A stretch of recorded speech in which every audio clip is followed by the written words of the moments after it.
ওরে কে কোথায় গেলি তোরা? তাড়াতাড়ি আয়, মেলায় যামো। আমাকে নওগাঁ জেলার সব থেকে বড় মেলা, না গেলে কেমনটা হয়। আই মিম অনেক, চল আমরা আজকে মেলায় যাবো। ওরে মা, আজকে এত ঠান্ডা কেন রে?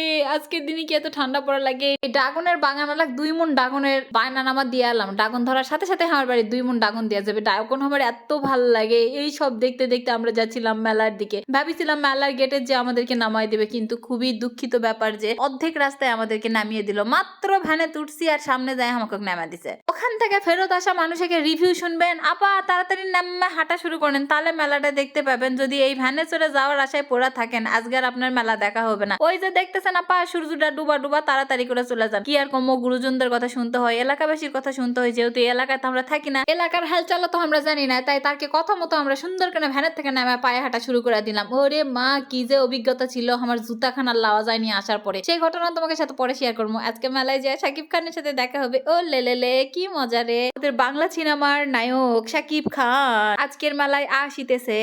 শিয়ালক কোনোদিন তোমরা ধারা ধরেছিন? ধরেননি। আমি জানি যারা গ্রামত থাকে তারা এটা জানে। আগে আমার চাচারা কি করেছিল জানেন? কাম নাই তো করছে, চল আজকে শিয়াল ধারাই। তো সেই অবস্থা আসলে আজকে হামাকে মেলার কোন দিক দিয়ে কে বের হচ্ছে আর কোন দিক দিয়ে কে ঢুকিচ্ছে তার কোনো হিসাব নাই। আশেপাশের অবস্থা দেখেছিন? সেই মুহূর্তে যে কি ভাল লাগেছিল ওখানে যায়। আর জুতার কি অবস্থা আমি কম, মাটি তো এদিকে কাদো, ওদিকে নরম, ওদিকে শক্ত। জুতা ঢুকা গেল একদিকে আর জুতা ম্যাকা লটপটা হয়ে গেল। ওই জুতা পরিষ্কার করতে আমার 20 টাকার হুইল চলে গেছে। এ মিন চুলটা বান দেখলে জিন পরিয়া ধরা লিয়া তুক চলে যাবে। এমনি দেখতে সুন্দর, তার উপর আবার এই যে চুলের হাবাল। তাড়াতাড়ি চুলটা বান দিলে জিনে ধরবে তুরে। বাজারের থেকে যাই যাচ্ছে, কারো হাত মিস নাই। হাতে তারা করে ব্যাগ, বাজার, জিনিসপত্র কত কিছু যে লিয়া যাচ্ছে এরা। কেউ আবার বড় বড় মাছ লিয়া যাচ্ছে, মুরগি লিয়া যাচ্ছে। তবে বেসিক্যালি এই মেলাটা হলো মিষ্টি আর মাছের জন্য বিখ্যাত। সব থেকে বড় মাছ এখানে আসে। বাপরে বাপ, হ্যাপসা গেছি বাবা আসতে আসতে। অতঃপরে আমরা মেলার সামনে পুষাই গেল। কোন সিপার মধ্যে দেয়া ঢোকমু হুঁশ পাচ্ছি না। বিয়া বাড়ির মধ্যে ঢোকার চেষ্টা করে ঠিক আমাকে অবস্থা ছিল উনকা। কারণ মেলার মেন গেট কোনটা সেটাই আমরা জানি না। পাতার ভেঙ্গে আলছি, যেদিক দিয়ে সুযোগ পাচ্ছি সেদিক দিয়ে ঢুকে গেছি।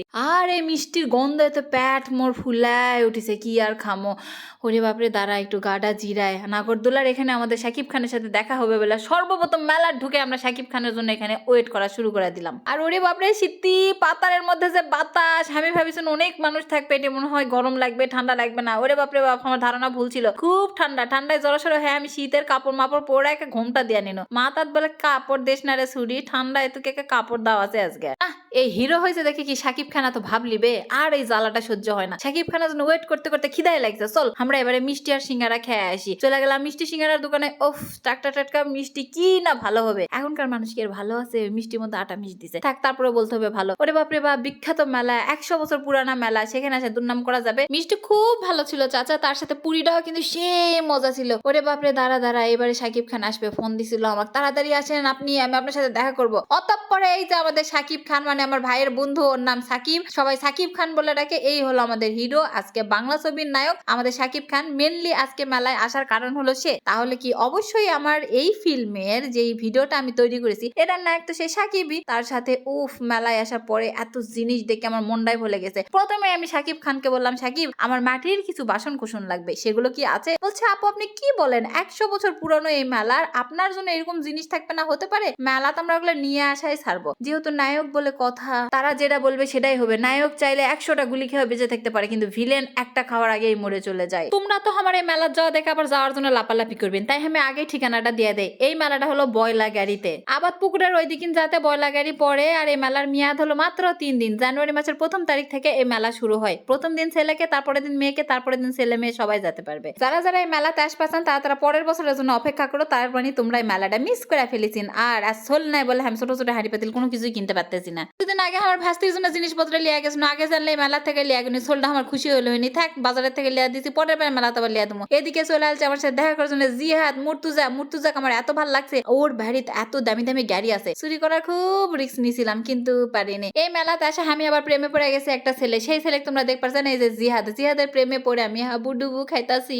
এখন আমার কি হবে? আমার বাপ মাও যে তুক মেনা লিবে না জিহাদ, এই জন্মের জন্য তুই আমাকে ভুলা যা প্লিজ, পরের জন্মে তোর সাথে আমার আবারও প্রেম হবে। এদিকে আমার প্রেম ভেঙে গেল আর মেলাত ফুল লিয়ে আসিছে, আমার ফুল কে কিনা দিবে? কিছুক্ষণ আগে না জিহাদের সাথে আমি ব্রেকআপ করে চলে আসিছি বাড়ি। মেলা মুলা ঘোরা শেষ, টাকা পয়সা উড়ানো শেষ, এখন চলে আসনো সাকিবের বাড়ি। মেলাটা হলো সাকিবের বাড়ির ধারেতে লাগানো। এই বাড়িতে যে আমি পুরাই সারপ্রাইজ। এত সুন্দর একটা বাসা, গ্রামের মধ্যে একটা রাজকীয় বাড়ি বলতে যা বুঝায়। আমাকেও কিন্তু আরো 2 দিন আগে দাওয়াত দিছিল, কিন্তু সময়ের অভাবে আমরা যাওয়া পারিনি। এখানে আসে দেখি খালামণিরা, আন্টিরা, ফুপিরা সবাই আসে, বাড়ি ভরা গেছে। প্রত্যেকটা খাটের নিচে নিচে আবার ফ্লোরিং করছে। একটা এত বড় চুলা ভাড়া নিয়ে আসে, সেখানে ডেস্কিট করে ঘাটি করছে। এগুলো সব আমি মিস করছি। আমার আর সহ্য হচ্ছে না। 2 দিন আগে ওরা বারবিকিউ খাইছে, সেটাও আমি মিস করেছি। আল্লাহ আমাকে হায়াতে বাঁচায় রাখলে পরের বার ইনশাআল্লাহ সবার সাথে প্রথম দিন থেকে আমি এই মেলা জয়েন করব। আর আন্টি ছাদের উপরে এত গাছ লাগাইছে, আন্টির পুরা বাসা শুধু গাছ আর গাছ। এখানে আমি এত বড় একটা ছাদের উপর জামের গাছ দেখছি, আমার জীবনে কোনোদিন আমি ছাদে এত বড় গাছ দেখি নাই। ওদের বাড়ি আমার এত ভালো লাগছে যে আমি ছাদ পর্যন্ত ভিজিট করতে গেছিল। তারপরে নিচে চলে আসলাম,